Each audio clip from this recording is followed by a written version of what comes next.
Assalamualaikum warahmatullahi wabarakatuh. Perkenalkan, nama saya Nafisa Handayani, kelas 12B Farmasi. Di sini saya akan mempresentasikan meraih kasih Allah Subhanahu wa Ta'ala dengan ihsan. A. Pengertian ihsan. Ihsan dari sisi bahasa berasal dari kata kerja atau fiil, yakni hasana yahsunu hasanan yang artinya baik. Kemudian ada tambahan hamzah di depannya menjadi ihsana yuhsinu ihsanan yang bermakna memperbaiki atau berbuat baik. Sedangkan menurut istilah, makna ihsan umumnya diberi pengertian dari kutipan percakapan Nabi Muhammad SAW dengan malaikat Jibril. Ketika beliau menjelaskan makna ihsan, yakni engkau beribadah kepada Allah seakan-akan engkau melihatnya. Jika engkau tidak melihatnya, maka sesungguhnya Dia melihatmu.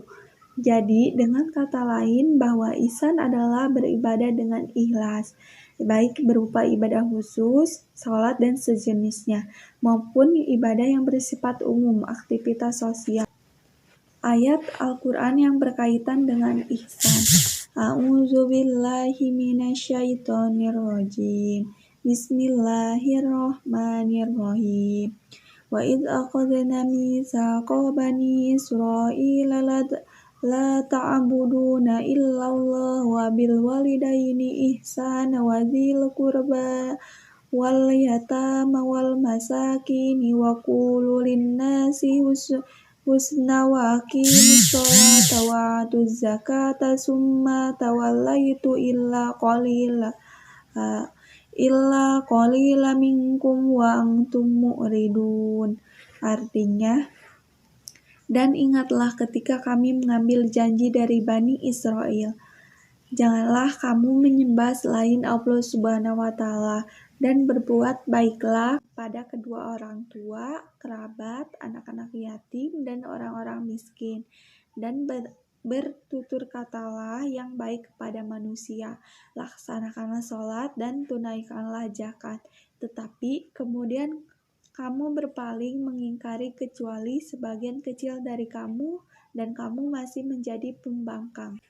Hadis yang berkaitan dengan ihsan. An Saddadi wasi qala hafidtu mi Rasuli sallallahu alaihi wasallam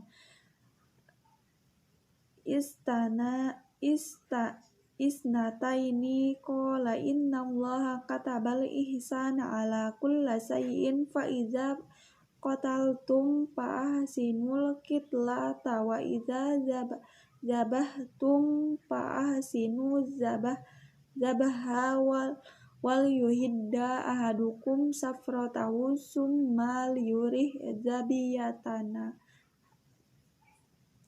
Artinya, dari Sadad bin Aus bahwa Rasulullah SAW bersabda, sesungguhnya Allah telah mewajibkan berbuat ihsan atas segala sesuatu. Maka apabila kamu membunuh, hendaklah membunuh dengan cara yang baik. Dan jika kamu menyembelih, maka sembelihlah dengan cara yang baik. Dan hendaklah menajamkan pisaunya dan menyenangkan hewan sembelihannya. Hadis riwayat Muslim. Pertanyaan, kepada siapa saja kita harus berbuat baik? Kalau dilihat dari objeknya, tentu yang pertama kepada Allah Subhanahu wa Ta'ala. Lalu ihsan kepada makhluknya. Pihak-pihak yang berhak mendapatkan ihsan. Pertama, ihsan kepada Allah Subhanahu wa Ta'ala, artinya menyembah dan beribadah hanya kepadanya semata. Baik beribadah yang bersifat mahdom, murni seperti sholat, zakat, puasa, dan sejenisnya, ataupun ibadah ghairu mahdom, umum seperti ibadah sosial, belajar, mengajar, berdagang, dan sejenisnya. Berdasarkan pengertian hadis tentang ihsan di atas, ihsan kepada Allah Subhanahu wa Ta'ala dibagi atas dua tingkatan. Pertama, beribadah kepada Allah Subhanahu wa Ta'ala seakan-akan melihatnya. Tingkatan ini tingkatan yang tertinggi karena berangkat dari sikap membutuhkan, harapan, dan kerinduan dengan cara menuju dan berusaha mendekatkan diri kepadanya.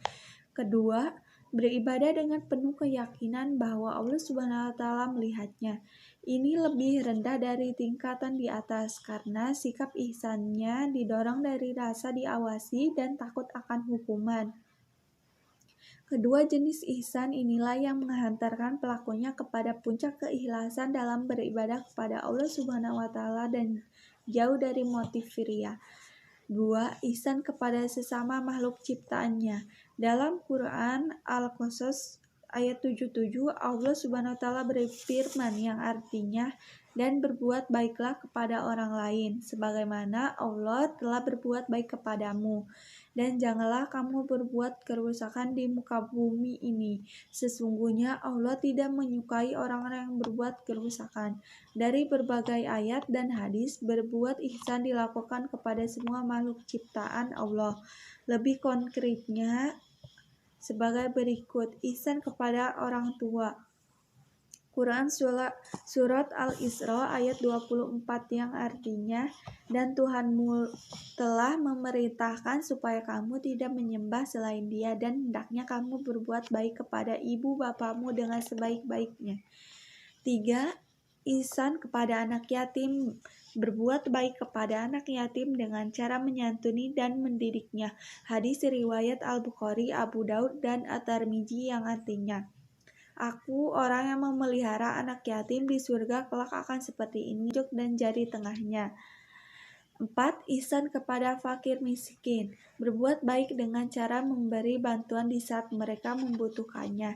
Sabda beliau Shallallahu Alaihi Wasallam yang artinya, orang yang menolong janda dan orang miskin seperti orang yang berjuang di jalan Allah. Hadis riwayat Muslim dan sahabat Abi Hurairah. 5. Ihsan kepada tetangga. Ihsan ini meliputi tetangga dekat ataupun tetangga jauh. Rasulullah SAW bersabda, demi Allah tidak beriman, demi Allah tidak beriman. Sahabatnya bertanya, siapa yang tidak beriman Rasulullah? Beliau menjawab, sesungguhnya yang tetangganya tidak aman dari gangguannya. Hadis riwayat Asy-Syahrani. 6. Ihsan kepada tamu secara umum dengan menghormati dan menjamunya. Rasulullah SAW bersabda, barang siapa beriman kepada Allah dan hari akhir, hendaklah ia menghormati tamunya. Hadis riwayat jamaah kecuali An-Nasi. C. Hikmah dan manfaat ihsan. Berbuat baik, ihsan kepada siapapun akan menjadi stimulus menjadi balasan dari kebaikan yang dilakukan. Demikianlah Allah Subhanahu wa Ta'ala membuat sunnah atau aturan. Bagi alam ini ada jasa, ada balas. Semua manusia diberi nurani untuk berterima kasih dan keinginan untuk membalas budi baik. D. Menerapkan perilaku mulia. Sikap dan perilaku terpuji yang harus dikembangkan terkait dengan ihsan ialah semua perbuatan baik kepada Allah Subhanahu wa Ta'ala dan kepada makhluknya. Cukup sekian dari saya, kurang lebihnya mohon maaf. Wassalamualaikum warahmatullahi wabarakatuh.